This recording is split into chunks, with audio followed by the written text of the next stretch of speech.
Halo, assalamualaikum warahmatullahi wabarakatuh. Kami berdua akan mempresentasikan pembangunan dan dampak polusi udara. Pencemaran udara dapat diartikan berubahnya salah satu komposisi udara dari keadaan normalnya dalam jumlah tertentu untuk jangka waktu yang cukup lama sehingga akan mengganggu kehidupan manusia, hewan, dan tanaman. Gambar di samping yaitu menunjukkan bahwa Jakarta menempati urutan pertama soal polusi udara di wilayah Asia Tenggara menurut studi Greenpeace. Yang mana sumber utama pencemaran udara di Jakarta adalah polusi dari kendaraan bermotor yang disebabkan kemacetan. Nah, pada umumnya terdapat dua sumber pencemaran udara yang terjadi.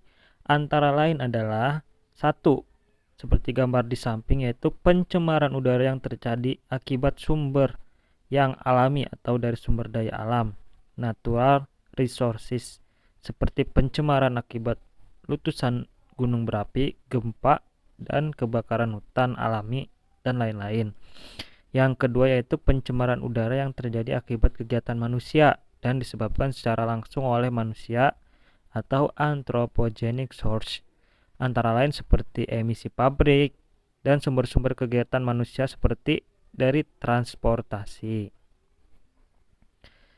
Transportasi menjadi salah satu penyebab polusi udara. Sebagian kecil dari bahan bakar dioksidasi menjadi karbon monoksida (CO).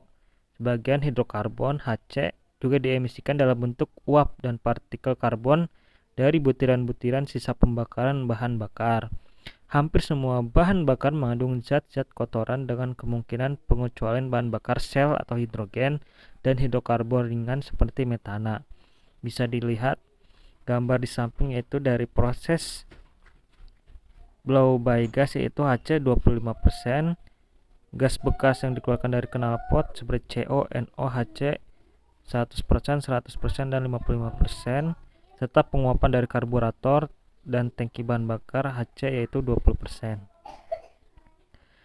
Zat-zat kotoran lainnya seperti vanadium dalam oli tidak dapat terbakar atau mengandung produk-produk pembakaran yang memiliki tekanan uap yang rendah sehingga mendorong pembentukan partikel lebih jauh. Senyawa-senyawa timbal organik dalam bensin bertimbal juga membentuk partikel dalam gas buang. Pada akhirnya, pada temperatur pembakaran yang tinggi, gas nitrogen N2 di dalam atmosfer dan senyawa nitrogen yang dikandung dalam bahan bakar dioksidasi menjadi oksida nitrit NO dan nitrogen dioksida atau NO2. Seperti gambar di samping, pengaruh bahan bakar transportasi terhadap pencemaran udara dan solusinya yaitu salah satu cara mengurangi pencemaran.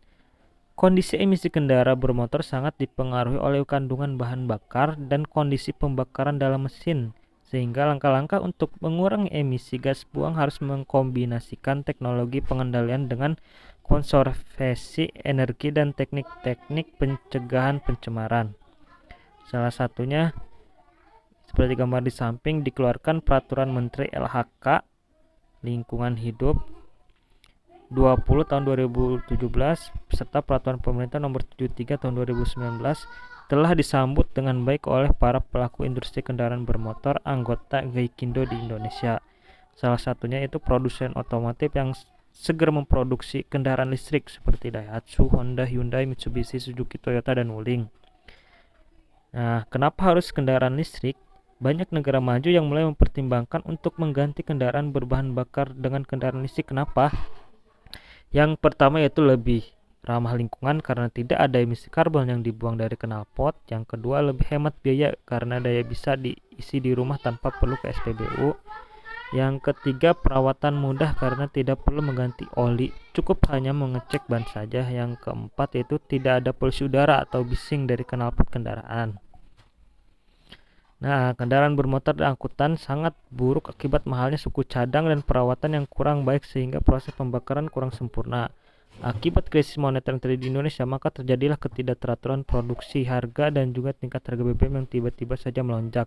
Ini semakin memperparah keadaan, sehingga kerusakan pada kendaraan akibat mahalnya suku cadang dan perawatan terjadi banyak sekali dan ini mengakibatkan emisi gas buang yang berlebihan dan dampaknya adalah pencemaran udara yang semakin mengandung berbagai zat yang kotor dan berbahaya.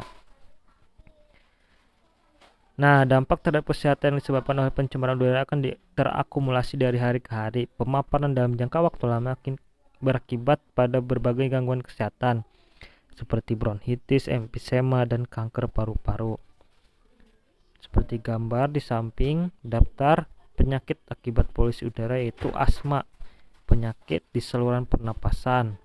Kemudian ISPA yaitu infeksi saluran pernapasan, bronkitis yang disebabkan oleh virus dan bisa menjadi semakin parah jika terkena polusi udara, dan yang keempat itu kanker paru-paru. Karbon monoksida terdapat karsinogen yang rentan memicu kanker paru-paru. Dampak kesehatan yang diakibatkan oleh pencemaran udara berbeda-beda antar individu. Nah, menurut penelitian di Amerika Serikat, balita mempunyai kerentanan 6 kali lebih besar jika dibandingkan dengan orang dewasa. Kelompok balita lebih rentan karena mereka lebih aktif, dengan demikian menghirup udara lebih banyak sehingga mereka lebih banyak menghirup zat-zat pencemar. Di antaranya adalah mempengaruhi fungsi kognitif, kemampuan belajar, membedakan tinggi badan, penurunan fungsi pendengaran, mempengaruhi perilaku dan intelijensi, merusak fungsi organ tubuh seperti ginjal, sistem saraf, dan reproduksi. Kemudian meningkatkan tekanan darah dan mempengaruhi perkembangan otak. Dapat pula menimbulkan anemia, dan bagi wanita hamil yang terpajan timbal akan mengenai anak yang disusuinya dan terakumulasi dalam ASI. Nah, seperti gambar di samping itu pengaruh pencemaran udara bagi kesehatan bisa dibaca, di mana yang berwarna merah itu efek jangka pendek dan warna biru itu efek jangka panjang, seperti NO2, CO, PB, SO2, O3, semua mempengaruhi sistem saraf dan sistem organ pada manusia. Kemudian diperkirakan nilai sosial setiap tahun yang harus ditanggung akibat pencemaran timbal ini sebesar 106 juta dolar USA atau sekitar 850 miliar rupiah. Pencemaran akibat asap yang sudah mencapai bahaya ditandai dengan adanya peningkatan kadar debu di udara yang disebut dengan Indeks Standar Pencemaran Udara atau disingkat ISPU, di mana bisa dilihat 0 sampai 50 itu pencemaran udara level baik, tidak memberikan dampak bagi kesehatan manusia, sedangkan ISPU yang dari 101 sampai 199 itu tidak sehat, bersifat merugikan pada manusia atau kelompok hewan yang peka atau dapat menimbulkan kerusakan pada tumbuhan ataupun nilai estetika.